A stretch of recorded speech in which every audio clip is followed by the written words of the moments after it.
What's up, guys? I'm back. As you may know, I just bought a bunch of silver and gold, but I'm sure almost all my subscribers subscribe because they're interested in my baseball card collection, of which you can see some here, and yeah, I keep. That's the bulk of my card collection, and actually I have boxes on these lower shelves. And if you're interested in knowing more about my card collection, I have plenty of videos that chronicle that. But tonight's video is trying to combine my love of baseball card collecting and my interest in building wealth through gold and silver acquisitions. So I just kind of want to talk about the differences and similarities, and we got silver here. Most people will call it a commodity. Some people call it money. I can't argue with that. Calling it money, it fits all the characteristics of money. It used to be money for thousands of years.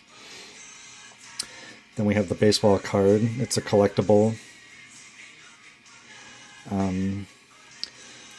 But both of these are finite.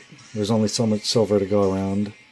And likewise, they're not making any more 1961 Roger Maris cards. So they both have rarity in that sense. But varying desirability. Just because something's rare doesn't mean it's valuable. Most everyone in the world would consider silver to be a valuable item, while collectibles and baseball cards, it's a much smaller market, but that doesn't mean that there isn't value there. And whereas silver is uniform, that is, silver doesn't change, whether it just changes on the sizes that you can collect. This is 250 grams. You can get really tiny rounds or whatever. But it's pretty uniform. Silver is silver. Whereas the baseball card, for instance, the 61 Maris, it's graded a near mint 7. It could be a mint. It could be a 3, very good. And that will change the value. So it doesn't have uniformity in that sense. And I almost forgot the most important reason why I have these two items out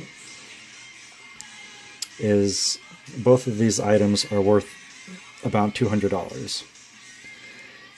And the importance in that is to know that the value is expressed in dollars. Both of these are traded in dollars.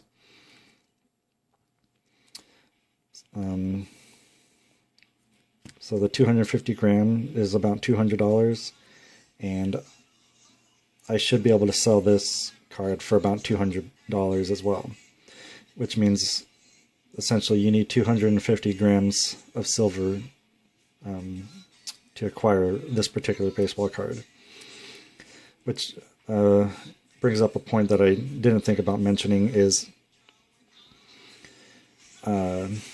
you're more likely to get that price for silver. It's a lot more concrete.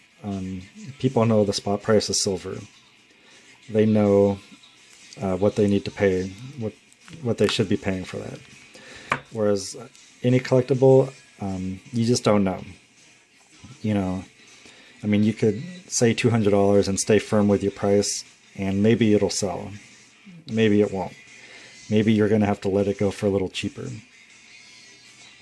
So there's certainly more risk involved with baseball cards, and so in that sense, silver is, I would say, more liquid.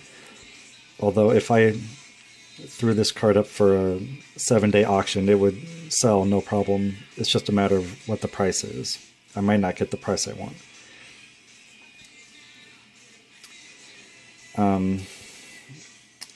So speaking of prices, I just want to say that I bought the Maris card last summer, and it's up about 11% in unrealized gain. I subscribe to a particular website that tracks auction prices, so you know what people are paying, what the average price is. So that's where I'm getting the value from. So 11% is pretty good. Half my stocks haven't done that well over the last 6 months. Whereas silver has been relatively flat, which isn't bad, I guess. It's hanging tight, but it is on the move now, so I'm excited about that. Store of value. This is where, silver might have it collectible baseball cards beat. Silver holds its value as the dollar declines. As the dollar declines in value, silver is going to hold its value or increase its value. And in tough times like the recession we just had, it's going to build its value even more. Where, a year or so ago, silver was twice the price that it is now. Whereas I've noticed in my research that in general, baseball card values declined during the recession because people just didn't have the money to spend on, extra fun items like baseball cards. Even though I see them as an investment, some people and just buy them for fun, and that's totally cool too. I mean, they should be fun. So, but I will point out that while the baseball cards were going down during the recession and silver was going up, since I'm spreading my risk and diversifying my assets, if I'm holding silver and my collectibles, if my collectibles go down a little bit in value, I don't feel too bad because I'm getting that value back in my silver. So some might say, well, why not just have silver if it's going to go up during the recession? Well, like I said, I like to diversify. I like to spread my risk. That's not for everybody, but that's for me. And plus, it's a lot more fun having varying assets and collectibles and whatever you're into.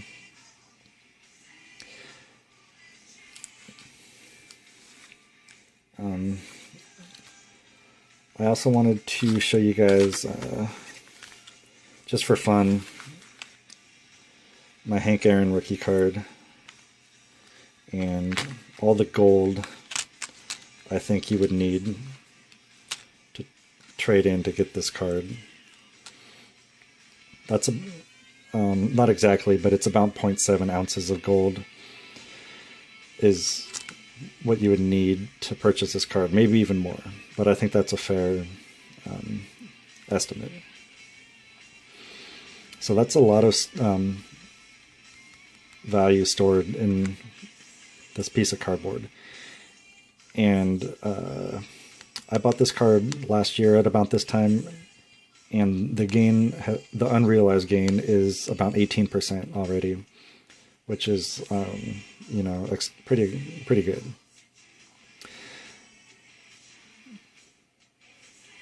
So it's just interesting to see to see value stored in different ways. You can store your value in gold and silver, or you can store it in cardboard. So I know there's probably going to be people out there that are going to say that baseball cards are worthless. I beg to differ when I see cards selling for thousands of dollars. And again, gold and silver are valued in dollars just as baseball cards are. What's going to happen in the long run is gold and silver going to skyrocket? Maybe. Is there going to come a day where you can't give away Hank Aaron rookie cards? I doubt it, but who am I to say or to know? So in conclusion, I definitely think gold and silver are the safer bet if where to store your cash or store your value. But cards are fun for those who appreciate them, and I like to diversify my assets, spread the risk, but most importantly, just have fun with whatever you're doing, however you're deciding to build your wealth and hoard your wealth and keep building it. So I think that's it. I hope you guys enjoyed this. I thought it was interesting. I hope other people find it interesting. And I would actually like to know how you guys are storing your wealth. How do you keep your wealth besides cash and stocks? Because, stocks aren't the most exciting thing in the world. So anyways, hope you enjoyed it. Thanks for watching.